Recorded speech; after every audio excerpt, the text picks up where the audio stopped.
जी हाँ दोस्तों, तो welcome to our channel Jharkhand competitor. ये है आरआरबी 2024 मिशन। आरआरबी 2024 के हैं या तो अब की बार रेलवे पार्ट 100% क्वेश्चन जो है रेलवे के प्रीवियस ईयर से क्वेश्चन आपके पूछे जाते हैं। ये पार्ट 4 है। ऑलरेडी मैं इस पर तीन वीडियो बना चुका हूँ, 3 कंटेंट हो चुके हैं। और ये मैं फिजिक्स का पार्ट करवाना था। इसमें 14,415 क्वेश्चन है और सारे क्वेश्चनों को मैं करवाऊँगा। इसमें कुल टोटल 100 क्वेश्चन रहेंगे। ये रहे सारे प्रीवियस ईयर के क्वेश्चन हैं, कहाँ कहाँ दिए गए हैं। चलिए 200 क्वेश्चनों को मैंने करा दिया था। आगे देखते हैं 201 से। अधि बल F बराबर 0 है, इसलिए किया गया कार्य W बराबर क्या हो जाएगा। तो W बराबर क्या हो जाएगा, तो W बराबर FD होता है। क्या होता है, W बराबर FD। तो F यदि हमारा 0 है तो D का मान क्या हो जाएगा, ऑलरेडी 0 हो जाएगा। क्या हो जाएगा, ऑलरेडी 0। चलिए अगला देखते हैं, क्वेश्चन नंबर 202। एक पोर्टर जो कहाँ काम करता है, वो स्टेशनों पर काम करता है। एक पोर्टर ज़मीन से 12 केजी सामान उठाता है, उसे ज़मीन से 1.5 मीटर ऊपर अपने सिर पर रखता है।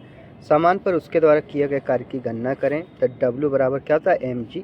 W बराबर क्या होता है, mgh। m का मान 12 है, g का मान 10 है और h का मान 1.5 है। टोटल कितना आ जाएगा, 180 जूल आ जाएगा। इसको आप हल करके देख सकते हैं। यहाँ 10 आएगा, 10 से 10 कट गया और 15 गुने 12 बराबर 180 हो गया।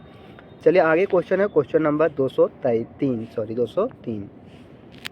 एक वस्तु पर 25 न्यूटन का बल कार्य कर रहा है। क्या कर रहा है, एक वस्तु पर 25 न्यूटन बल कार्य कर रहा है। उस वस्तु को बल की दिशा में 5 मीटर तक हटाया जाता है। तो किया गया कार्य की गणना करें। देखिए हटाया जाता है यानी डिस्प्लेसमेंट इसका क्या हो गया, 5 मीटर, और बल इसका क्या हो गया, 25 न्यूटन। कितना हो गया, 25 न्यूटन। W बराबर क्या होता है, FD। क्या होता है, W बराबर FD यानी 25 गुने 5 बराबर 125 जूल। क्या हो जाएगा, 125 जूल। आगे देखते हैं क्वेश्चन नंबर 204। जब कोई आदमी दीवार को धक्का दे लेकिन इसे विस्थापित करने में विफल रहे तो यह कार्य करता है। तो यह क्या करता है, तो बिल्कुल कोई कार्य नहीं करता है, क्योंकि वहाँ पे डिस्प्लेसमेंट नहीं हुआ। यदि डिस्प्लेसमेंट होता तो वो कुछ कार्य कर पाता। जब कोई आदमी दीवार को धक्का दे लेकिन इसे विस्थापित करने में विफल रहे तो वह बिल्कुल कार्य नहीं करता। ये था। आगे देखते क्वेश्चन नंबर 205। यदि कोई व्यक्ति 12 न्यूटन के एक स्थिर बल से 4 मीटर चलता है, कितना, 12 न्यूटन के स्थिर चाल से 4 मीटर चलता है, तो उसके द्वारा किया गया कार्य कितना होगा। तो W बराबर क्या था, FD। W बराबर क्या था, FD। और FD, F का मान कितना, 12 और D का मान हुआ 4 बार चौक 48 हो जाएगा। कितना आ जाएगा, 48 जूल। चलिए आगे देखेंगे क्वेश्चन नंबर 206। एक पिंड द्वारा किया गया कार्य निम्नलिखित में से किस पर निर्भर नहीं करता है। तो किस पर निर्भर नहीं करता है, तो वस्तु के प्रारंभिक वेग पर। इसमें वेग, प्रारंभिक वेग और अंतिम वेग का कोई बात नहीं होता है। कोई भी कार्य करने के लिए हमारे पास क्या रहना चाहिए, कोई बल रहना चाहिए, कोई बल लगाना चाहिए और उसके द्वारा जो बल लगाए हैं उसके द्वारा विस्थापित होना चाहिए। सेम वही चीज़ दिया गया है, इसके बारे में थोड़ा पढ़ भी लेते हैं। कार्य की परिभाषा के अनुसार कार्य W और बल F तथा वस्तु की बल की दिशा में विस्थापन S के गुणनफल के बराबर है, अर्थात W बराबर FS cos थीटा। W बराबर क्या था, FS cos थीटा। अतः स्पष्ट है कि एक पिंड द्वारा किया गया कार्य वस्तु के प्रारंभिक वेग पर निर्भर नहीं करता। एक पिंड द्वारा किया गया कार्य जो वस्तु के प्रारंभिक वेग पर कोई निर्भर नहीं करता। कार्य वस्तु पर लगाए गए बल S विस्थापन तथा बल एवं विस्थापन के बीच बने कोण पर निर्भर करता है। W बराबर FS cos थीटा है। यदि cos 90 का मान यदि cos 90 आ जाए, यदि कार्य करने का जो 90 डिग्री पे काम करे तो cos 90 का मान क्या होता है, 0, अर्थात कोई काम नहीं करेगा। और यदि 0 डिग्री पर कार्य कर रहा है तो उसका मान क्या आ जाएगा, 1 आ जाएगा। इस तरह से क्वेश्चन आपके रेलवे में पूछे जाते हैं। और देखिए साइंस जो है आपके हर एक एग्जाम के लिए इम्पोर्टेंट है, इसलिए आप इसे पढ़ के जाएँ। कोई भी सब एग्ज़ाम दे जिसमें साइंस पढ़ते हैं वो उसके लिए इम्पोर्टेंट है। वीडियो नहीं आ रही थी, कुछ गला ख़राब था और खांसी और सर्दी हो गए थे। तो चलिए आगे देखते क्वेश्चन। ठीक हो गया। और इसी मोटिवेशनल थॉट बोल देता हूँ कि रख हौसला वो मंजर भी आएगा, रख हौसला वो मंजर भी आएगा, प्यासे के पास चलकर समंदर भी आएगा, प्यासे के पास चलकर समंदर भी आएगा। थक कर ना बैठे मेरे मंजिल के मुसाफिर, थक कर ना बैठे मेरे मंजिल के मुसाफिर, मंजिल भी मिलेगी और मिलने का मज़ा भी आएगा। तो किसी वस्तु पर किया गया कार्य किस पर निर्भर नहीं करता, तो वस्तु के आरंभिक वेग पर निर्भर नहीं करता। जबकि विस्थापन, प्रयुक्त बल और वह कोण जिस पर बल विस्थापन हेतु प्रवृत्त है, इस पर निर्भर करता है। आगे देखते हैं क्वेश्चन नंबर 208। विस्थापन ना होने पर किया गया कार्य शून्य होता है। विस्थापन ना होने पर क्या होता है, किया गया कार्य शून्य होता है। आगे क्वेश्चन देखते हैं, क्वेश्चन नंबर 209 क्या कह रहा है। कार्य हुआ है ऐसा कहने के लिए दो शर्तें पूरी होनी चाहिए, उनमें से एक है। उनमें से एक क्या है, तो वस्तु विस्थापित होनी चाहिए। वस्तु क्या होनी चाहिए, विस्थापित होनी चाहिए। कार्य हुआ है ऐसा कहने के लिए दो शर्त पूरी होनी चाहिए, उसमें से एक है वस्तु का विस्थापन अवश्य होना चाहिए। वस्तु का विस्थापन क्या अवश्य होना चाहिए। आगे क्वेश्चन है, बल और विस्थापन का गुणनफल क्या कहलाता है, तो ये क्या कहलाता है, कार्य। कार्य जो है सो बल और विस्थापन का गुणनफल कहलाता है। आगे कार्य का गुणनफल है। कार्य का गुणनफल क्या है, तो बल और विस्थापन के बल की दिशा में विस्थापन, बल और वस्तु के बल की दिशा में विस्थापन जो है यह कार्य का गुणनफल है। आगे क्वेश्चन देखेंगे, क्वेश्चन नंबर 212।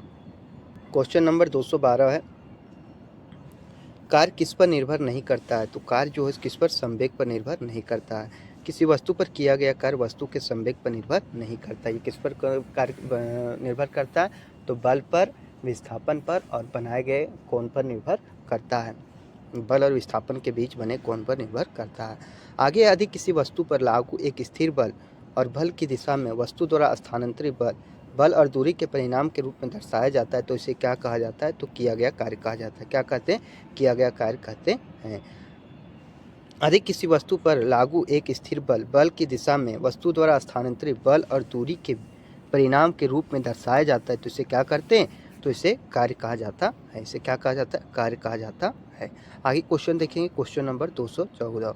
किसी पिंड पर कार्य तभी किया जाता है जब एक आंतरिक प्रभाव के माध्यम से ऊर्जा वृद्धि का अनुभव करता है। एक आंतरिक प्रभाव के माध्यम से क्या होता है, ऊर्जा वृद्धि का अनुभव करता है। किसी पिंड पर कार्य तभी किया जाता है जब वह पिंड एक आंतरिक प्रभाव के माध्यम से ऊर्जा वृद्धि का अनुभव करता है। आगे क्वेश्चन देखेंगे, क्वेश्चन नंबर 215। लागू किए गए बल और विस्थापन के बीच का कोण 90 डिग्री है, तो किया गया कार्य क्या हो जाएगा, 90 डिग्री, तो किया गया कार्य शून्य हो जाएगा। किया गया कार्य क्या हो जाएगा, शून्य हो जाएगा, क्योंकि थीटा का मान कितना 90 डिग्री हो गया और कोस 90 का मान कितना होता है, 0 होता है।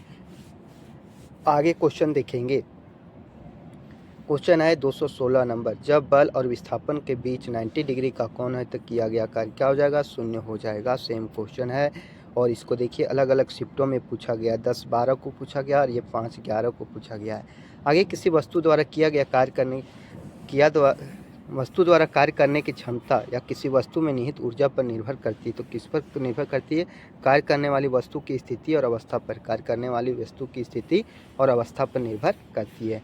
किसी वस्तु द्वारा कार्य करने की क्षमता या किसी वस्तु में निहित ऊर्जा कार्य करने वाली वस्तु की स्थिति और अवस्था पर निर्भर करती है। कार्य करने की वस्तु की स्थिति और अवस्था पर निर्भर करती है। चलिए आगे क्वेश्चन देखेंगे, क्वेश्चन नंबर 218। एक मजदूर भूमि से 10 किलोग्राम का सामान लेता है और उस भूमि से 1.1 मीटर ऊपर अपने सिर पर रखता है। उसके द्वारा सामान पर किए गए काम की गणना करें, तो इसका क्या आ जाएगा, W बराबर mgh, 10 गुने 10 और गुने 1.1, इसका मान कितना आ जाएगा, तो इसका मान आ जाएगा 110 जूल। क्या आ जाएगा, 110 जूल। आगे क्वेश्चन देखेंगे, क्वेश्चन नंबर 219 क्या कह रहा है। गति करती हुई कार विपरीत दिशा में आती हवा का सामना करती है। क्या, इधर एक साइड से कार आ रही है और एक साइड से हवा चल रही है। कार पर हवा द्वारा किया गया कार्य क्या हो जाएगा, तो कार्य किया गया कार्य क्या हो जाएगा, ऋणात्मक हो जाएगा। क्या हो जाएगा, ऋणात्मक हो जाएगा, क्योंकि हवा और कार के बीच का कोण कितना है, 180 डिग्री का बना रहा है और कोस 180 डिग्री का मान कितना होता है, तो कोस 180 डिग्री का मान माइनस में होता है। वही दिखा है, जब गति करती हुई कार विपरीत दिशा में आती हवा का सामना करती है तब हवा द्वारा कार पर लगाया गया बल और कार के विस्थापन के विपरीत कार्य करता है और लगाए गए बल की दिशा तथा वस्तु के विस्थापन का बीच का कोण कितना होता है, 180 डिग्री होता है। अर्थात W बराबर FT कोस थीटा हो जाएगा और इसका थीटा का मान 180 अर्थात यह ऋणात्मक हो जाएगा। आगे क्वेश्चन है, एक लड़की जिसका वजन 200 न्यूटन है। एक लड़की है जिसका वजन कितना है, 200 न्यूटन, 2 मीटर ऊंचे वृक्ष पर चढ़ती है। यदि जी का मान 10 मीटर पर सेकेंड स्क्वायर है तो वृक्ष पर चढ़ने के बाद लड़की द्वारा किया गया कार्य क्या हो जाएगा। तो देखिए भार बराबर कितना है, W बराबर 200 न्यूटन दे दिया, H बराबर हमारा 2 मीटर दे दिया गया, तो W बराबर क्या आता है, W बराबर mgh भी होता है। W बराबर mgh और हमारा mg का मान कितना दे दिया, 200 न्यूटन दे दिया है।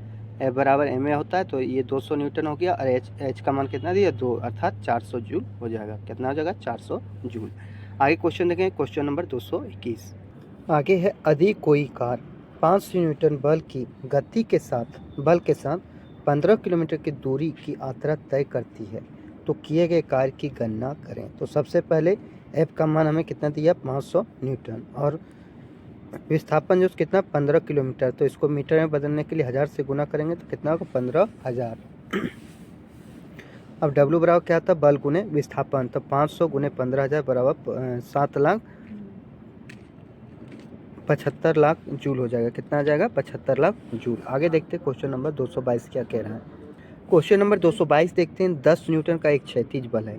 कितना है 10 न्यूटन का एक क्षैतिज बल 5 केजी के एक वस्तु को बल की दिशा में 2 मीटर की दूरी तक विस्थापित कर देता है। कितने 2 मीटर की दूरी तक विस्थापित कर देता है। तो बल द्वारा किया गया कार्य क्या होगा, तब क्या हो जाएगा। तो देखिए F का मान कितने 10 न्यूटन और इसका जो डिस्प्लेसमेंट है कितना दे दिया 2 मीटर, तो W बराबर क्या होगा 10 गुने 2 बराबर 20 जूल। कितना हो जाएगा 20 जूल।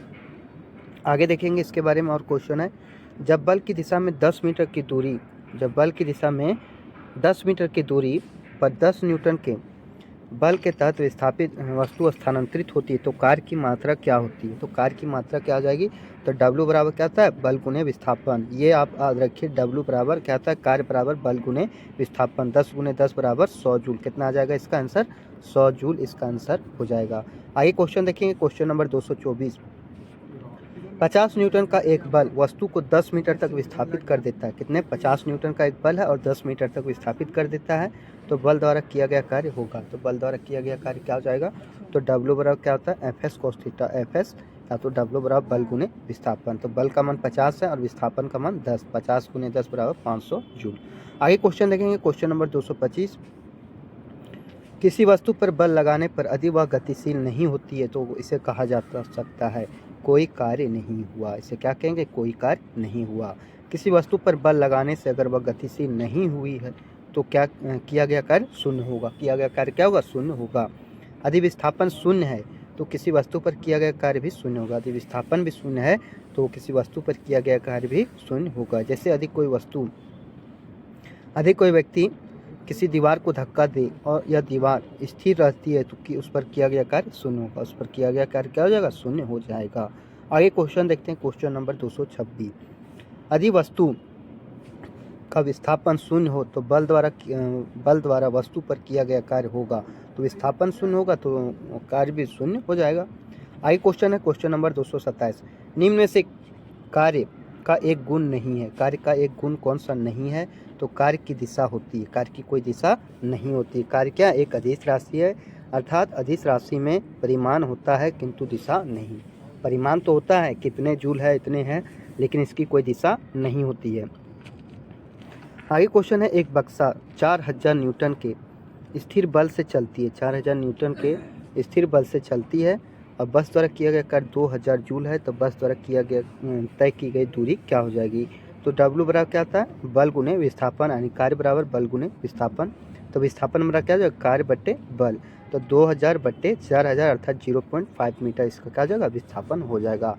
दूरी पूछा है तो दूरी और विस्थापन एक ही होता है। आगे एक मोल क्या है, एक मोल है।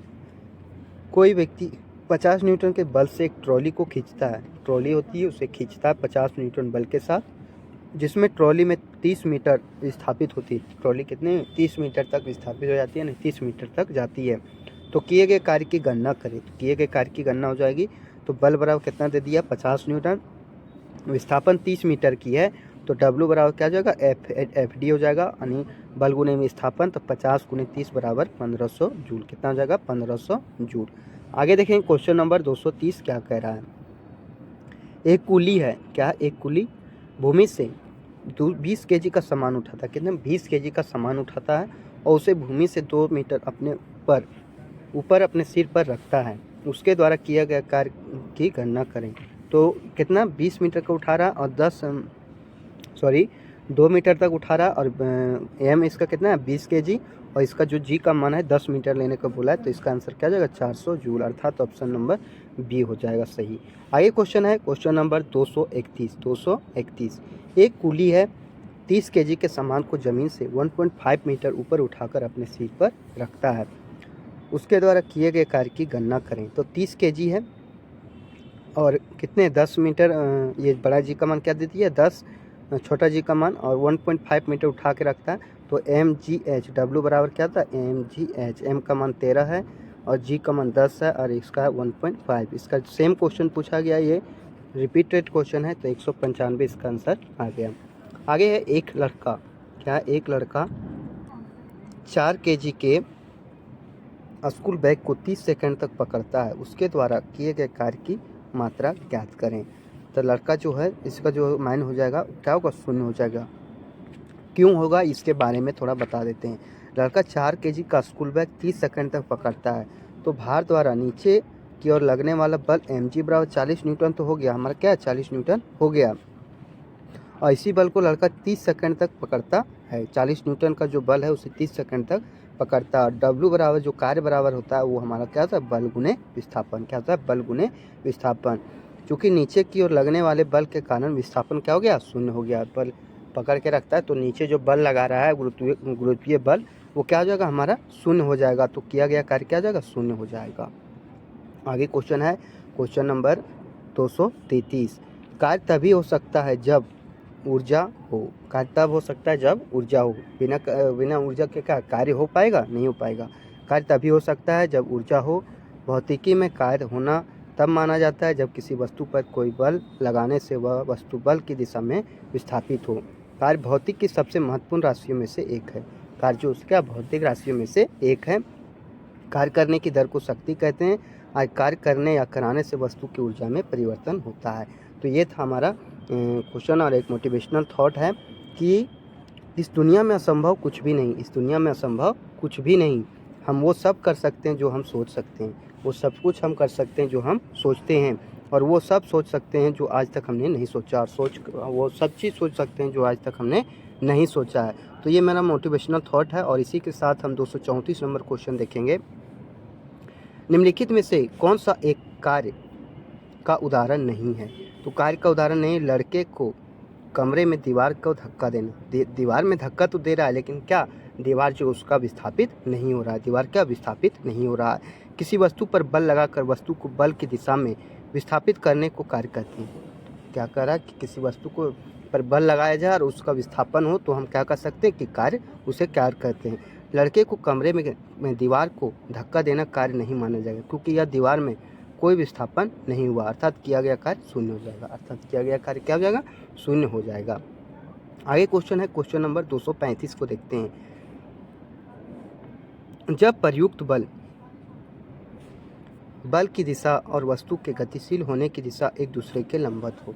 जब लंबवत हो तो क्या होगा, तो शक्ति का प्रयोग किया जाएगा, तो ये क्या होगा, कोई कार्य नहीं हो जाएगा। क्योंकि जब लंबवत होगा तो थीटा का मान क्या होगा 90, और जहाँ थीटा का मान 90 हुआ तो कार्य क्या हो जाएगा, जीरो। थीटा का मान जहाँ 90 हुआ कार्य का मान क्या हो जाएगा, जीरो। ये आप याद रखिए, जहाँ थीटा का मान 90 वहाँ कार्य का मान जीरो, और जहाँ थीटा का मान 0 डिग्री लग रहा है, यानी कोई उसके बीच का कोण यदि 0 डिग्री बन रहा है तो उसका क्या हो जाएगा, उसका जितना भी मान आएगा वो पूरा जोड़ के आएगा, क्योंकि जीरो का मान क्या एक होता है। यदि बल और विस्थापन के बीच का कोण 90 डिग्री है तो किया गया कार्य क्या जाएगा, सॉरी इसमें पूछा गया ऋणात्मक। देखिए ऋणात्मक का भी पूछता है, तो ऋणात्मक यदि ऋणात्मक बोले तो 180 डिग्री, यदि एक बोले तो 90 डिग्री, और यदि एक बोले तो सॉरी यदि जीरो बोले तो क्या होगा, तो 90 डिग्री लेना है, और 180 डिग्री का होगा जब इसका किया गया कार्य माइनस में हो, यानी ऋणात्मक हो। आइए क्वेश्चन देखते हैं क्वेश्चन नंबर 237। एक वस्तु पर 125 न्यूटन का बल कार्य कर रहा है, उस वस्तु को बल की दिशा में 5 मीटर तक हटाया जाता है, तो बल द्वारा किया गया कार्य क्या होगा। तो W बराबर क्या होता है, FD होता है, यानी बल गुने विस्थापन। तो 125 गुने 5 बराबर 625 जूल, क्या हो जाएगा 625 जूल हो जाएगा। आगे देखेंगे 238 नंबर क्वेश्चन। यदि कोई व्यक्ति 50 न्यूटन के बल सहित 10 मीटर की दूरी तक ट्रॉली को खींचता है, 50 न्यूटन का बल के सहित क्या कर रहा है, 10 मीटर की ट्रॉली को खींचता है, तो उसके द्वारा किया गया कार्य क्या हो जाएगा। तो किया गया कार्य क्या हो जाएगा, तो खींच रहा है तो 50 गुने 10 बराबर 500 न्यूटन मीटर या तो 500 जूल हो जाएगा। क्या हो जाएगा, 500 न्यूटन मीटर या तो 500 जूल हो जाएगा। आगे क्वेश्चन है क्वेश्चन नंबर 239 देखते हैं। यदि कोई वस्तु वृत्ताकार पथ में घुमाई जाती है तो उन पर किया गया कार्य क्या हो जाएगा। यदि वृत्ताकार पथ में घुमाया जाता है तो क्या हो जाएगा, किया गया कार्य शून्य हो जाएगा। यदि कोई वस्तु वृत्ताकार पथ में घुमाई जाती है तो उस पर किया गया कार्य शून्य है, क्योंकि वृत्ताकार पथ में एक चक्कर में विस्थापन शून्य हो जाएगा। यदि हम देखिए वृत्ताकार पथ है और यदि हम एक चक्कर लगाते हैं तो किया गया कार्य क्या हो जाएगा, शून्य हो जाएगा। आगे देखते हैं नेक्स्ट क्वेश्चन, क्वेश्चन नंबर 240। जब बल क्या बोल रहा है, जब बल और विस्थापन क्या होता है, बल की विपरीत दिशा में होता है। क्या होता है, जब बल विस्थापन और बल की विपरीत दिशा में होता है तो बल द्वारा किए गए कार्य को ऋणात्मक माना जाता है। जब देखिए यहाँ से बल लगा रहे हैं और किया गया कार्य विस्थापन सेम लाइन में हो तो क्या हो जाएगा, इसमें 180 डिग्री का कोण बन रहा, और 180 डिग्री का कोण जहाँ बने, यही मैंने बताया था कि 180 डिग्री का कोण जहाँ भी बने तो किया गया कार्य क्या होगा, ऋणात्मक होगा। और यदि जितना मान दिया गया है, यदि मान लीजिए 5 न्यूटन का बल लग रहा है और किया गया थीटा का मान कितना 0 डिग्री लग रहा है, तो इसका मान कितना हो जाएगा, 5 न्यूटन हो जाएगा, क्योंकि 0 डिग्री का मान 0 डिग्री का मान कितना होता है, 1 होता है। वही दिया गया, जब बल लगने पर किसी बड़े पिंड या वस्तु के विस्थापन बल की विपरीत दिशा में होता है तो बल द्वारा किए गए कार्य की ऋणात्मक माना जाता है। बल एक सदिश राशि, बल क्या है, एक सदिश राशि है। न्यूटन के गति के द्वितीय नियम के अनुसार बल संवेग परिवर्तन की दर के अनुपाती है, संवेग परिवर्तन की दर के अनुपाती है। और जब वस्तु का विस्थापन बल ही दिशा में होता है तो बल द्वारा किए गए कार्य धनात्मक होते हैं। बल द्वारा किया गया कार्य क्या होगा, धनात्मक होता है। चलिए आगे देखते हैं 241 नंबर क्वेश्चन। आगे 241 नंबर क्वेश्चन है कि 2 मीटर लंबाई की एक समान चेन है, टेबल पर ऐसी रखी गई है कि उसकी लंबाई 60 सेंटीमीटर। देखिए 60 सेंटीमीटर इसकी लंबाई है, तो चेन का मुक्त रूप से लटका है, 60 सेंटीमीटर टेबल से लटका हुआ है और चेन का कुल द्रव्यमान 4 kg है, 4 kg को इसका कुल द्रव्यमान है। टेबल पर पूरी चेन खींचने हेतु तो किया गया कार्य क्या हो जाएगा। देखिए इसमें दिया गया है और इसी से मैं बताऊंगा आपको पूर्ण रूप से। 140 सेंटीमीटर इधर लंबा और 60 सेंटीमीटर इधर, तो लटके हुए चेन का द्रव्यमान क्या हो जाएगा, 4/200, 200 गुने 60, तो ये जीरो खत्म, 4×5 = 20 यानी 6/5 kg इसका क्या हो गया, द्रव्यमान हो गया। द्रव्यमान क्या हो गया, 6/5 kg। अब देखिए इसमें दिया गया चेन को खींचने में किया गया कार्य। अब चेन को खींच रहे तो क्या हो रहा है, परिवर्तित हो रहा है, परिवर्तित स्थितिज ऊर्जा हो रहा है, तो अंतिम स्थितिज ऊर्जा माइनस प्रारंभिक स्थितिज ऊर्जा। देखिए ये ऊर्जा में बता रहे हैं, कार्य में कोई भी अंतिम या तो पहले नहीं होता है, सॉरी, तो ये है अंतिम स्थितिज ऊर्जा माइनस प्रारंभिक स्थितिज ऊर्जा। तो अंतिम क्या 0 है और माइनस mgh या तो l। देखिए इसको सेंटीमीटर में चेंज किए थे और इसको भी सेंटीमीटर में चेंज किए थे, तो 6/5 गुने 10 mg का मान 10 और 30/100 इसको मीटर में फिर चेंज किए, सॉरी ये क्या है 60/2। तो इसको हम काटते हैं, 5 दूनी 10 और फिर 1 0 खत्म और 2×5 = 10 यानी 6×3 = 18/5 इसका आंसर आएगा। तो 3.6 इसका आंसर आ जाएगा, 3.6 जूल। आगे देखेंगे क्वेश्चन नंबर 42। सारे क्वेश्चन इंपॉर्टेंट है, यदि आपको कोई भी किसी में समझ में नहीं आया तो आप कमेंट बॉक्स में ज़रूर पूछिए और बताइए कि ये सेशन आपको कैसा लग रहा है। एक व्यक्ति भूमि से 25 किलोग्राम का वजन उठाता है और उसे भूमि से 2.5 मीटर ऊपर सिर पर रख लेता है। 2.5 मीटर भूमि से ऊपर सर पर रख लेता है और जी का मान 10 मीटर पर सेकेंड हो तो समान पर उसके द्वारा किए गए कार्य का मान क्या हो जाएगा। तो क्या आ जाएगा, व्यक्ति का जैसे एम का मान कितना है, एम बराबर 25 kg है, और फिर क्या है जो डिस्प्लेसमेंट है इसका क्या आ जाएगा, एच का मान ऊंचाई कितना है 2.5 मीटर, 2.5 मीटर, और फिर इसमें जो जी का मान है कितना है 10 मीटर। तो ये इसमें 0 करेंगे और ये ख़त्म, तो 25 से कितना हो 625 जूल, क्या जो है 625 जूल। आगे 5 kg भार की वस्तु को 4 मीटर की ऊंचाई तक उठाया जाता है। 5 kg एक भार का वस्तु है, उसे क्या करेंगे 4 मीटर की ऊंचाई तक उठाते हैं। उस वस्तु पर लगने वाले गुरुत्व बल के कारण किया गया कार्य का मान ज्ञात करें। जहाँ जी बराबर क्या दे दिया, देखिए जी का मान आप ध्यान से देखिएगा, क्वेश्चन में क्या देने बोला, यदि नहीं देने बोले क्वेश्चन में नहीं दिया रहे मान तो 9.8 मीटर पर सेकेंड स्क्वायर लेना है, ये आप ध्यान में रखिएगा। तो देखिए गुरुत्व बल जो है, गुरुत्व बल क्या था, हमेशा ऋणात्मक में लगता है, यानी नीचे की ओर लगता है। तो mgh इसका क्या होता है, W बराबर mgh, ये माइनस में होगा लेकिन इससे 200 जूल ही पढ़ेंगे, माइनस इसको आपने मुंह से नहीं बोलेंगे माइनस, लेकिन इसका आंसर क्या हो जाएगा, माइनस में आएगा, क्योंकि गुरुत्व बल जो होता है या पृथ्वी अपनी ओर जो खींचती है उसी को हम गुरुत्वीय बल कहते हैं, गुरुत्वीय बल कहते हैं। आगे आ जाता है 5 किलोग्राम की एक वस्तु को 2 मीटर की ऊंचाई तक उठाया जाता है। क्या 2 मीटर की ऊंचाई तक उठाया जाता है, इस प्रक्रिया में कितने कार्य किया गया। तो क्या है W बराबर mgh और m का मान कितना है 2, g का मान क्या है 5 और h का मान है 9.8। इससे काटते हैं तो कितना आ जाएगा, 5 दूनी 10, 2 से 2 खत्म, यानी 98 जूल। कितना आ जाएगा, 98 जूल इसका आंसर आ जाएगा। सारे क्वेश्चन आपके इम्पोर्टेंट हैं, इसलिए आप ध्यान से एक एक चीज़ को पढ़ते जाइए। एक व्यक्ति 20 kg के सामान को ज़मीन से 2 मीटर ऊपर उठाता है, 20 केजी का सामान है और 2 मीटर के ऊपर उठाता है और सिर पर रखता है, उसके द्वारा किया गया कार्य क्या हो जाएगा? तो W बराबर क्या था? mgh। क्या था? W बराबर mgh। तो 20 गुने 10 गुने h का मान कितना? 2। तो 20 दही 200 दूनी 400, क्या हो जाएगा? 400 जूल इसका आंसर आ जाएगा। आगे देखते हैं क्वेश्चन नंबर 246। 1 केजी की वस्तु 30 मीटर की ऊंचाई से भूमि पर गिराई जाती है। 1 केजी का एक वस्तु है, उसे भूमि पर गिराया जाता है, तो गुरुत्व बल द्वारा किया गया कार्य जहाँ क्या होगा? जहाँ गुरुत्व बल द्वारा किया गया कार्य पूछे तो वहाँ जी का मान देख लीजिएगा कि क्या दिया गया है ऐसे क्वेश्चन में। तो डब्ल्यू बराबर क्या था? mgh। m का मान 1 हो जाएगा, g का मान 10 और h का मान 30 अर्थात 300 जूल। क्या हो जाएगा? 300 जूल। सारे क्वेश्चन आपके कहीं ना कहीं पूछे गए हैं। ये देखिए, ये मोस्ट इम्पोर्टेंट क्वेश्चन है। 800 किलोग्राम की एक कार है, ठीक है, उसे 5 मीटर पर सेकंड से 10 मीटर पर सेकंड की ओर बढ़ाने का कार्य क्या हो जाएगा? तो देखिए इसका क्या होता है? गतिज ऊर्जा बराबर होता है 1/2 गुने mv²। तो देखिए प्रारंभिक वेग इसका कितना था? 5 मीटर पर सेकंड है, अंतिम वेग क्या हो गया? 10 मीटर पर सेकंड हो गया। तो इसका हो गया 1/2 mv²। तो v2 माइनस v1, तो 10 का स्क्वायर माइनस 5 के स्क्वायर। आगे देखें 1/2 गुने m का मान 800 हो गया,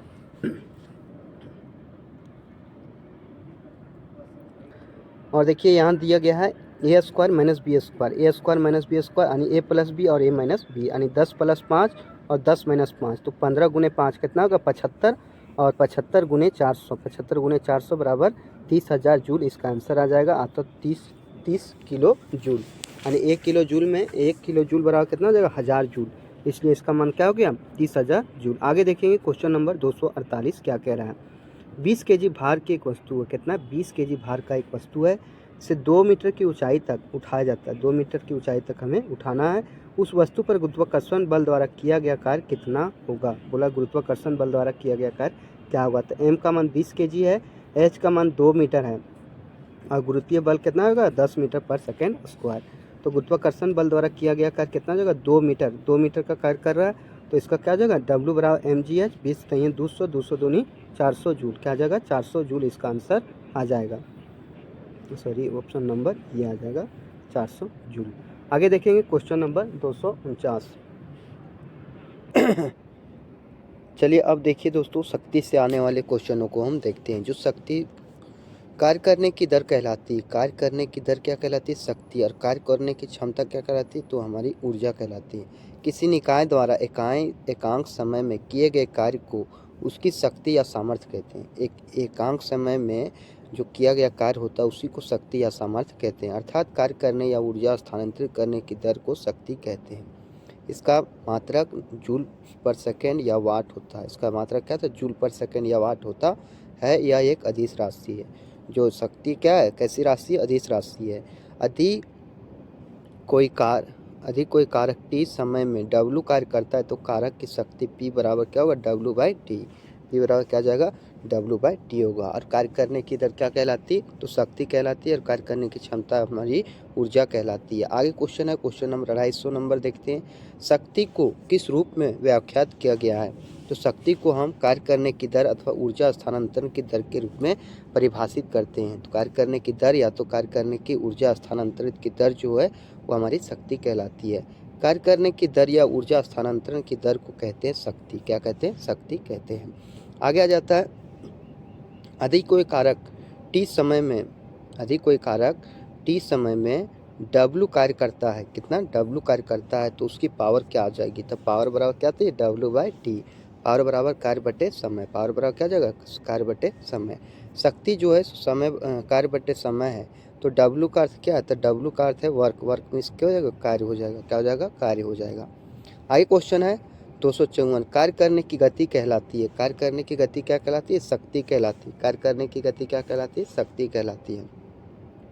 आगे 255 नंबर, निम्न में से कौन सी भौतिक मात्रा किए गए कार्य की गति को मापती है? तो कौन सी गति? तो शक्ति। शक्ति जो किए गए कार्य की गति को मापती है। इसके बारे में थोड़ा जानेंगे। कार्य करने की दर को शक्ति कहते हैं। क्या कहते हैं? शक्ति कहते हैं। अर्थात भौतिक मात्रा शक्ति किए गए कार्य की गति को मापती है। शक्ति जो है किए गए कार्य की गति को मापती है। यदि किसी कर्ता द्वारा W का T समय में किया जाता है तो शक्ति यानी W/T होती है एवं मात्रक जो होता है वाट होता है। मात्रक क्या था? वाट होता है। शक्ति एक और मात्रक अश्व शक्ति, शक्ति का एक और मात्रक क्या है? अश्व शक्ति है। यह मात्रक जेम्स वाट के नाम पर दिया गया था। यह मात्रक किसके नाम पर दिया गया था? जेम्स वाट के नाम पर दिया गया था। अश्व शक्ति, एक अश्व शक्ति बराबर 746 वाट होता है। तो शक्ति बराबर क्या होता है? कार्य बटे समय होता है। शक्ति कैसी राशि है? तो एक सदिश राशि है। और शक्ति बराबर जो होता है, एक का अश्व शक्ति बराबर 746 वाट होता है। तो इन सभी जानकारियों को आप हमेशा ध्यान में रखेंगे। आगे आ जाता है शक्ति का सूत्र होता है। शक्ति क्या होता है? कार्य बटे समय को हम शक्ति कहते हैं। P बराबर W/T। किसी कर्ता या मशीन या निकाय द्वारा एकांक समय में किए गए कार्य को शक्ति कहते हैं। एकांक समय में किए गए कार्य को क्या कहते हैं? शक्ति कहते हैं। शक्ति कैसी राशि है? अदिश राशि। शक्ति कैसी राशि है? अदिश राशि है। तो ये सारे क्वेश्चन आपके लिए मोस्ट इंपॉर्टेंट हो जाते हैं। आप यदि आपके कोई भी सारे एग्जाम में, कोई भी एग्जाम हो, आपका यदि साइंस को पूछता है तो ये सारी चीज़ें आपके लिए इम्पोर्टेंट हो जाती है, क्योंकि ये सारी चीज़ें साइंस से ही हैं। भले रेलवे में पूछा गया है, निम्नलिखित में से कौन सी भौतिक राशि के लिए किए गए कार्य की दर कहलाती है? तो कार्य की दर क्या कहलाती है? शक्ति। देखिए, चैनल पर नए होंगे तो चैनल को लाइक जरूर कीजिएगा। कार्य करने की दर को शक्ति कहते हैं। कार्य करने की दर को क्या कहते हैं? शक्ति कहते हैं। यदि किसी भी कर्ता के द्वारा W कार्य को समय T में किया जाता है तो कर्ता की शक्ति का मान W/T होगी। तो क्या होगा? कर्ता का जो मान होगा W/T होगा। शक्ति का ऐसा मात्रक होता है तो वाट होता है। शक्ति का ऐसा मात्रक वाट होता है। शक्ति का मात्रक होता है जूल पर सेकेंड या वाट होता है। शक्ति का मात्रक क्या होता है? जूल पर सेकेंड अथवा वाट होता है। शक्ति का अन्य मात्रक होता है अश्व शक्ति, और अन्य मात्रक के रूप में हम अश्व शक्ति को जानते हैं। और एक अश्व शक्ति यानी हॉर्स पावर बराबर 746 जूल पर सेकेंड या वाट होता है। कितना होता है? 746 जूल पर सेकेंड या वाट होता है। आगे देखिए, क्वेश्चन दिया गया है बनाने के लिए, तो क्वेश्चन को भी हम देखेंगे। जैसे एक मोहन नाम का लड़का है, उसका वजन है 40 kg। कितना है? 40 kg। वह 10 सेकेंड में 50 सीढ़ी चढ़ता जाता है। कितना? 10 सेकेंड में 50 सीढ़ी चढ़ जाता है, और प्रत्येक सीढ़ी की ऊंचाई 15 सेंटीमीटर हो तो मोहन की शक्ति क्या होगी? बोल रहा है कि मोहन का वजन जो है 40 किलो है और 10 सेकेंड में 50 सीढ़ी को चढ़ जाता है, और प्रत्येक सीढ़ी जो जिसकी ऊंचाई कितनी? 15 सेंटीमीटर है, तो मोहन की शक्ति क्या होगी? तो सबसे पहले इसकी दूरी को हम निकालेंगे। तो मोहन द्वारा तय की गई दूरी हो जाएगा, तो 15 है, 15 सेंटीमीटर, 15/100 गुने 500, तो कितना आ गया? 7.5 मीटर। 7.5 मीटर इसकी 7.5 मीटर की ऊंचाई पर मोहन की स्थिति ऊर्जा, मोहन द्वारा किया गया कार्य क्या हो जाएगा? तो शक्ति बराबर कार्य बटे समय होता है। शक्ति बराबर कार्य बटे समय, तो मोहन की स्थिति ऊर्जा और मोहन द्वारा किया गया कार्य बटे समय, तो mgh/t। तो 40 गुने 10 गुने 15 और ये 50 बटे 10 गुने 100, तो इसका मान कितना आ गया? 300 वाट। कितना आ जाता है? इसका जो वजन हो, शक्ति हो जाएगी, कितना हो जाएगी? 300 वाट हो जाएगी। सॉरी, 300 वाट हो जाएगा। आगे दिया गया, यदि कोई लड़का, देखिए एलपी का क्वेश्चन है, 4 मिनट में 600 न्यूटन बल के साथ 20 मीटर की दूरी तय करता है। कितना? 20 मीटर की दूरी तय करता है, तो लड़के द्वारा खपत की गई शक्ति की मात्रा कितनी होगी? तो लड़के द्वारा किया गया समय 4 मिनट में कितना जाएगा? 4 गुने 60 बराबर 240 सेकेंड। कितना जाएगा? समय कितना जाएगा? 240 सेकेंड। और लड़का द्वारा कुल बल कितना? 600 न्यूटन। लड़का द्वारा कुल बल कितना? 600 न्यूटन। तो लड़के द्वारा तय की गई दूरी कितना है? 20 मीटर। ये सारी चीज़ें जो दी हुई है उसको मैंने लिख लिया। अब लड़के द्वारा किया गया कुल कार्य बराबर क्या होता है? W बराबर F गुने D, यानी डी मतलब डिस्टेंस हो गया, तो बल कितना है? 600 और इस है 20, यानी 12,000 न्यूटन मीटर या तो 12,000 जूल। कितना आ गया? 12,000 न्यूटन मीटर या तो फिर 12,000 जूल। लड़के द्वारा खपत की गई शक्ति की मात्रा, किया गया कार्य बट्टे लिया गया समय, क्या हो जाएगा? किया गया कार्य बट्टे लिया गया समय। तब 12,000 बट्टे 240, यदि इसको काटते कितना जाएगा? 50 जूल पर सेकेंड, या तो फिर इसे 50 वाट कहेंगे। 50 जूल पर सेकेंड या तो फिर 50 वाट कहेंगे। आगे देखते हैं, तो इस तरह से क्वेश्चन को बनाया जाता है। आगे देखिए, क्वेश्चन दिया गया है 260 नंबर, 50 kg का एक लड़का है, वह 40 सीढ़ी 9 सेकेंड में चढ़ता है। वही सेम क्वेश्चन है, क्वेश्चन नंबर 258 के जैसा। यदि प्रत्येक सीढ़ी की ऊंचाई 15 सेंटीमीटर है तो शक्ति ज्ञात कीजिए। तो देखिए, 40 सीढ़ी की कुल ऊंचाई जो 40 गुने 15 बराबर 600 सेंटीमीटर अर्थात 6 मीटर है, और कुल किया गया कार्य क्या जाएगा? mgh। तो m का मान 50 है और 10 इसका g का मान हो गया, और h इसका कितना हो गया? 3000 जूल हो गया है। कितना आ गया? 3000 जूल। तो शक्ति बराबर 3000 बट्टे 9 अर्थात 333.33 वाट हो गया इसका आंसर। 333.33 इसका वाट में आंसर हो जाएगा। तो इस तरह से क्वेश्चन जो है सारे आपके एग्जाम के लिए इम्पोर्टेंट है। अगला क्वेश्चन देखते हैं, उस भौतिक मात्रा का नाम बताएं। उस भौतिक मात्रा का नाम बताएं जो बल और वेग के गुणनफल के बराबर है। बल और वेग के गुणनफल के बराबर कौन सा है? तो शक्ति। शक्ति जो है ये हमारा बल और वेग के गुणनफल के बराबर है। आगे देखते हैं क्वेश्चन नंबर 262 क्या कह रहा है। कुल टोटल हम 100 क्वेश्चन इसमें करेंगे। बता दें दोस्तों क्योंकि इसमें 14,000 क्वेश्चन हैं और 14,000 क्वेश्चनों को कराने में काफ़ी समय लगेगा। एक 40 केजी भार वाली लड़की 4 सेकंड में 5 मीटर ऊंची होने वाली सीढ़ियों पर तेज़ी से चढ़ती है। तो इसमें पूछा है कि शक्ति क्या हो जाएगी। कार्य पहले हम निकालेंगे, तो कार्य हो जाएगा क्या? mgh निकालेंगे और फिर इसमें क्या कार्य बराबर mgh निकालने के बाद फिर p बराबर w/t करेंगे। तो m मेरा कितना हो जाएगा? 40 kg और g का मान कितना हो जाएगा हमारा? g का मान हमारा 10 हो जाएगा। g का मान 10 और ये 5 यानी कुल टोटल 2000 इसका वर्क आया। और 2000 बट्टे 4 प्रेशर बराबर कार्य बराबर क्या था? पावर बराबर तो कार्य बट्टे समय। तो कार्य कितना हमारा? 2000 बट्टे 4 2000 बट्टे 4 यानी 500 वाट। कितना आ जाएगा? 500 वाट। आगे देखेंगे क्वेश्चन 50 केजी द्रव्यमान है। ठीक है, एक लड़का है जो क्या करता है 45 सीढ़ी 60 सेकेंड में चढ़ता है। यदि प्रत्येक सीढ़ी की ऊंचाई 16 सेंटीमीटर, प्रत्येक सीढ़ी की ऊंचाई कितनी? 16 सेंटीमीटर है। तो शक्ति ज्ञात करें। तो सबसे पहले mgh निकालेंगे। 45 सीढ़ी चढ़ता है और उसकी ऊंचाई 16 सेंटीमीटर है। तो इसकी ऊंचाई कितनी हो जाएगी? 720 सेंटीमीटर अर्थात 7.2 मीटर। और फिर W बराबर इसका कार्य निकालेंगे तो 50 × 10 × 7.2 यानी 3600 जूल हो जाएगा। कितना? 3600 जूल। अब पावर निकालेंगे तो पावर बराबर क्या होता है? कार्य बट्टे समय। 3600 बट्टे 10 यानी 360 वाट। इसका कितना आ जाएगा? 360 वाट इसका आंसर आ जाएगा। तो इस तरह से सारे क्वेश्चन आपके लिए इम्पोर्टेंट है। अगला है औसत शक्ति किसके बराबर होती है? औसत शक्ति जो किसके बराबर होती है? तो कुल प्रयुक्त ऊर्जा बट्टे कुल समय। कुल प्रयुक्त ऊर्जा बट्टे कुल समय जो होती है यह हमारी औसत शक्ति के बराबर होता है।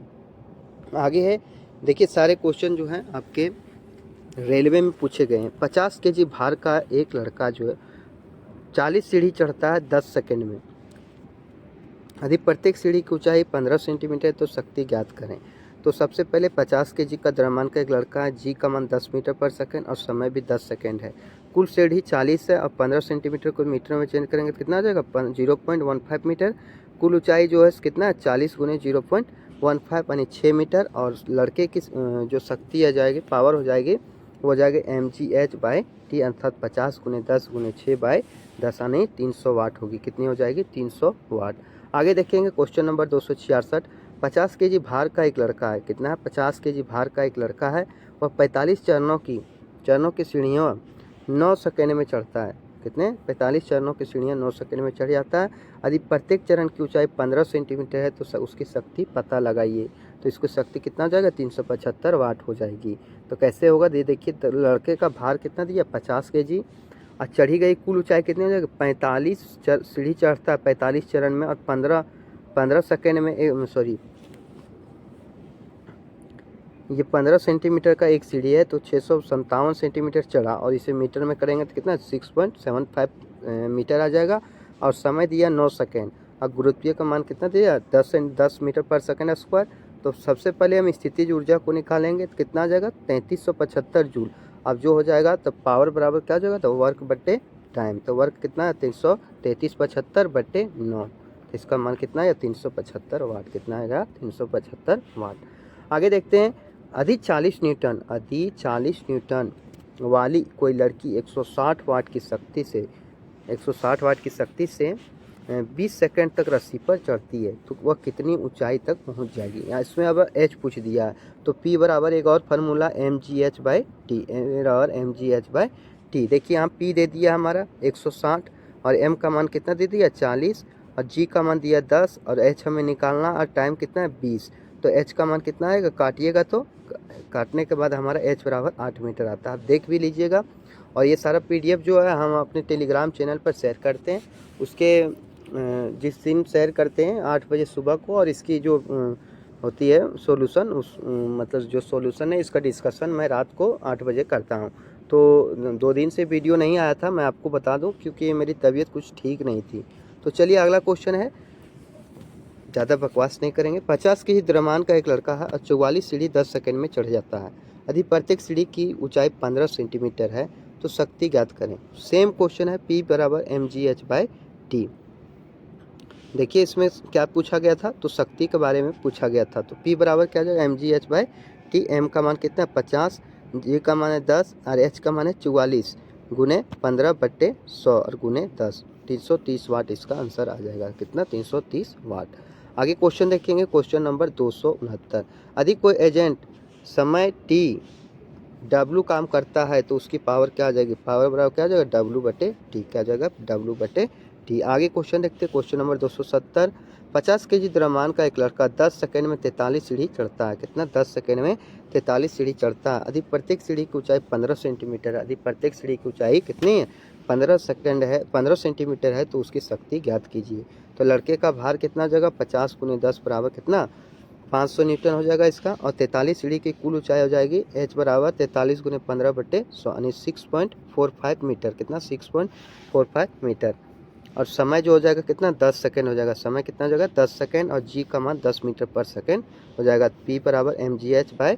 P बराबर mgh/t अर्थात 322.5 आंसर इसका हो जाएगा। देखिए इसको मैं डिस्कशन जो है और अच्छे तरीके से करा सकता था, लेकिन कुछ संसाधन का अभाव है। तो चैनल को जल्द से जल्द ग्रो करवाएं और सब्सक्राइब करें।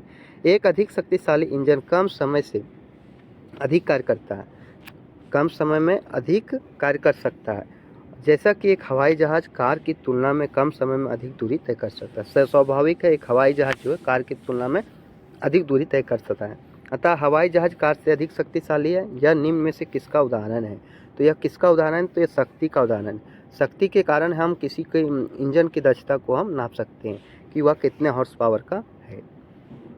चलिए इसमें कुछ दिया नहीं है, आगे देखते हैं।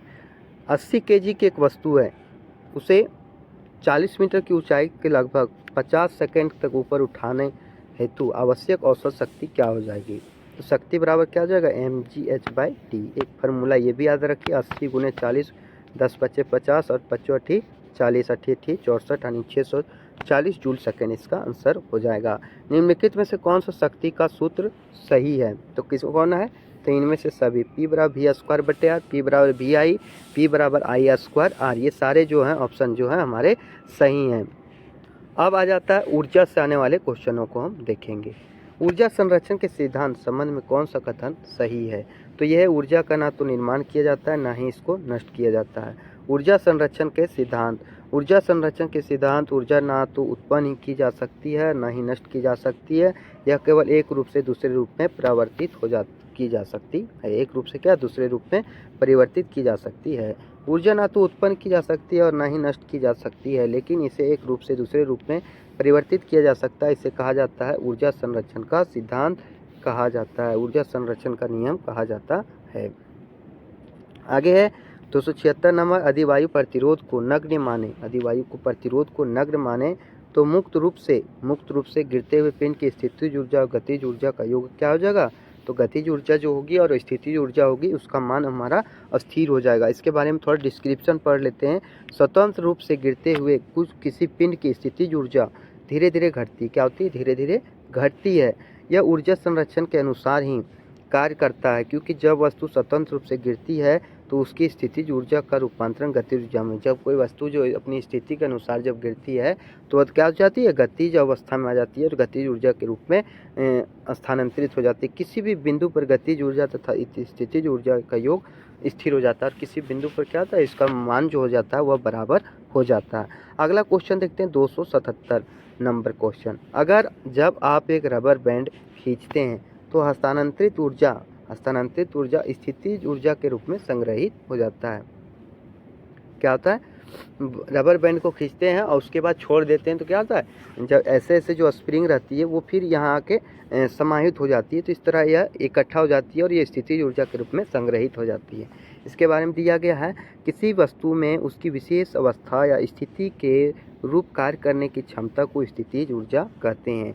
जैसे बांध में इकट्ठे पानी की ऊर्जा, तनी हुई स्प्रिंग में ऊर्जा। स्थितिज ऊर्जा का ऐसा मात्रक जूल होता है। स्थितिज ऊर्जा का ऐसा मात्रक क्या होता है? जूल होता है।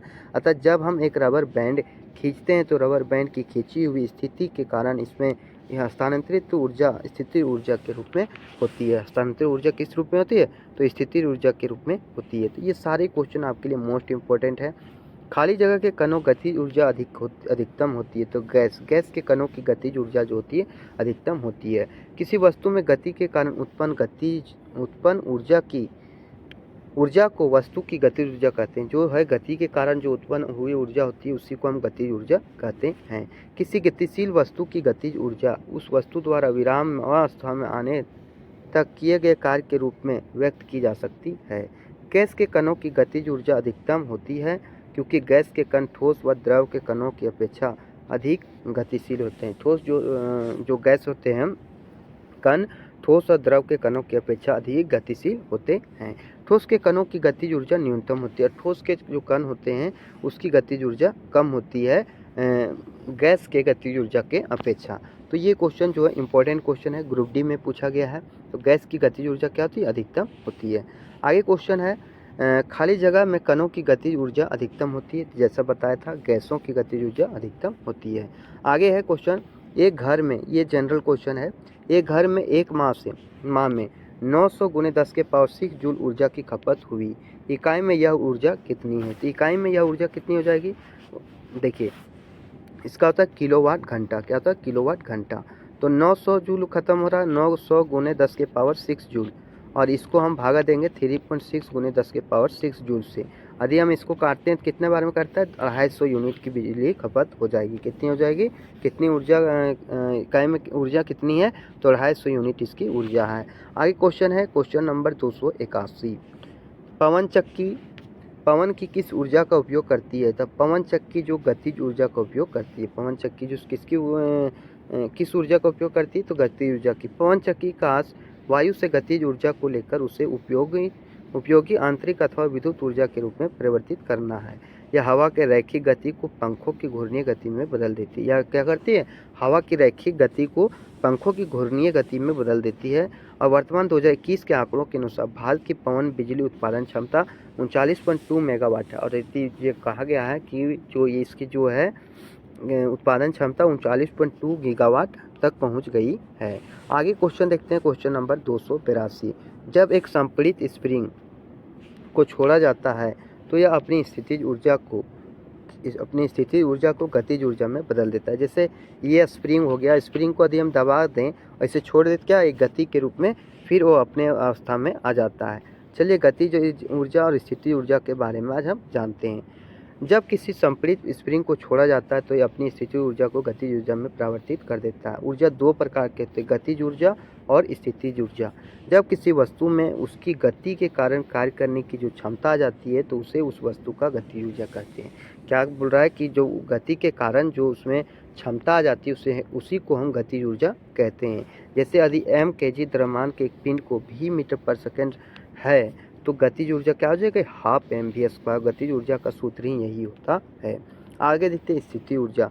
जब किसी वस्तु में विशेष अवस्था या स्थिति के कारण कार्य करने की क्षमता आ जाती है, मतलब कोई स्थिति के कारण उसमें कार्य करने की क्षमता आ जाती है तो उसे स्थितिज ऊर्जा कहते हैं। जैसे तनी हुई स्प्रिंग, कमानी ऊर्जा, बांध में संग्रहित पानी इत्यादि।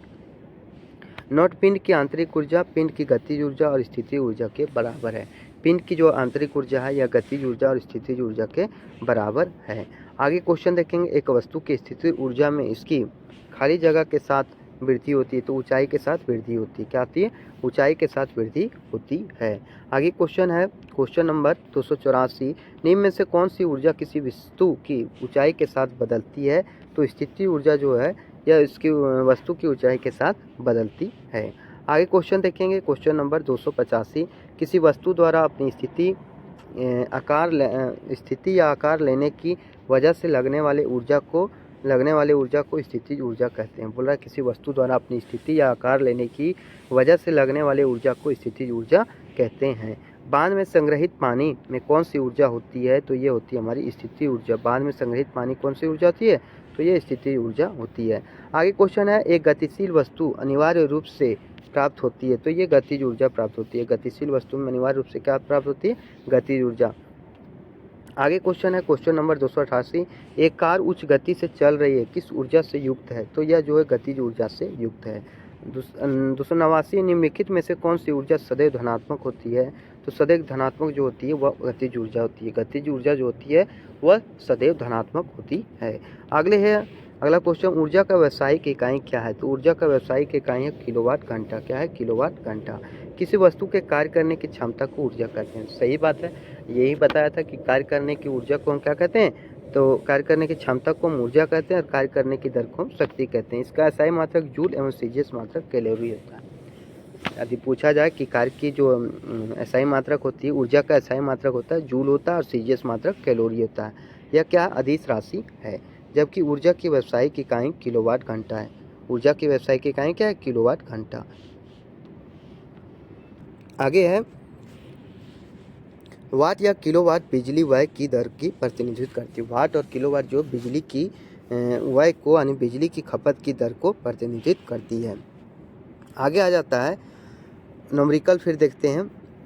एक 8 kg भार वाली लोहे की गेंद और 3 kg भार वाली एल्युमिनियम की गेंद 20 मीटर की ऊंचाई से गिराई जाती है। ये 20 मीटर की ऊंचाई से गिराया जाता है ये ज़मीन पर, और भूमि से 10 मीटर की ऊंचाई पर, उनमें निम्नलिखित में से कौन सी राशि समान होगी? यहाँ पे कौन सा राशि जो है वो समान हो जाएगा? तो ये त्वरण जो है यहाँ पे समान हो जाएगा। आगे है, जब एक दबी श्रीलंकी या तो स्प्रिंग को छोड़ा जाता है तो स्थितिज ऊर्जा बदल जाती है, तो गतिज ऊर्जा में। स्थितिज ऊर्जा किस में बदलती है? गतिज ऊर्जा में। इसके बारे में थोड़ा पढ़ते हैं। किसी वस्तु में उसकी गति के कारण होने वाली ऊर्जा गतिज ऊर्जा कहलाती है। अतः किसी संपीड़ित श्रीलंकी स्प्रिंग को छोड़ने पर उसकी स्थितिज ऊर्जा गतिज ऊर्जा में परिवर्तित हो जाती है। इसका मात्रक जूल होता है। गतिज ऊर्जा ½ mv², जहाँ m द्रव्यमान तथा v वेग है। जहाँ m क्या? द्रव्यमान है और v वेग है। एक संपीड़ित स्प्रिंग में स्थितिज ऊर्जा होती है। एक संपीड़ित स्प्रिंग में क्या होती है? स्थितिज ऊर्जा होती है। आगे क्वेश्चन है क्वेश्चन नंबर 294, किसके अनुरूप वस्तु की गतिज ऊर्जा की वृद्धि होती है? तो किसके अनुरूप होती है? तो गति के अनुरूप जो होती है गतिज ऊर्जा में वृद्धि होती है। यदि किसी वस्तु का द्रव्यमान m एवं v वेग से गति कर रही है तो वस्तु की गतिज ऊर्जा हो जाएगी ½ mv² जूल। आगे क्वेश्चन देखते हैं क्वेश्चन नंबर 295, गतिशील वस्तु की गतिज ऊर्जा किस पर निर्भर करती है? तो यह निर्भर करती है द्रव्यमान और वेग पर। किस पर निर्भर करती है? द्रव्यमान और वेग पर यह जो है गतिज ऊर्जा निर्भर करती है। आगे क्वेश्चन है क्वेश्चन नंबर 296, किसी जल विद्युत ग्रह विद्युत ऊर्जा में परिवर्तित होने वाली ऊर्जा कौन सी है? तो यह गतिज ऊर्जा। कौन सी है? गतिज ऊर्जा। किसी जल विद्युत ग्रह में विद्युत ऊर्जा में परिवर्तित होने वाली ऊर्जा कौन सी है? गतिज ऊर्जा है। आगे देखते हैं क्वेश्चन नंबर 297, निम्नलिखित उल्लेखनीय गतिविधियों में से किसी स्थितिज ऊर्जा को गतिज ऊर्जा में परिवर्तित किया जाता है? तो एक पेंडुलम का झूलना। एक पेंडुलम का झूलना क्या है? स्थितिज ऊर्जा को गतिज ऊर्जा में बदल देता है। एक पेंडुलम का झूलना स्थितिज ऊर्जा का गतिज ऊर्जा में परिवर्तन का उदाहरण है, जैसे पटाखे का विस्फोट। रासायनिक ऊर्जा का ध्वनि ऊर्जा में, टॉर्च का ऑन करना रासायनिक ऊर्जा का प्रकाश ऊर्जा में रूपांतरण का उदाहरण है। उसी तरह एक पेंडुलम का झूलना जो है सो स्थितिज ऊर्जा का गतिज ऊर्जा में रूपांतरण है। आगे देखते हैं क्वेश्चन नंबर 298, यदि किसी वस्तु का संवेग 3 गुना कर दिया जाए, क्या संवेग को 3 गुना कर दिया जाए तो इसकी गतिज ऊर्जा होगी? तो इसकी गतिज ऊर्जा 9 गुनी हो जाएगी, क्योंकि ये होता है k = p²/2। यदि दुगुना करने बोले तो संवेग बराबर क्या होता है? तो संवेग बराबर होता है संवेग का मान जो होता है ये जो होता है mv के बराबर होता है।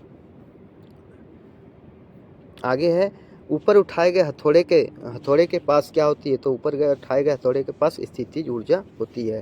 स्थितिज ऊर्जा होती है किसी वस्तु की विशेष स्थिति या विन्यास के कारण उसमें संग्रहित ऊर्जा निकाय की स्थितिज ऊर्जा होती है।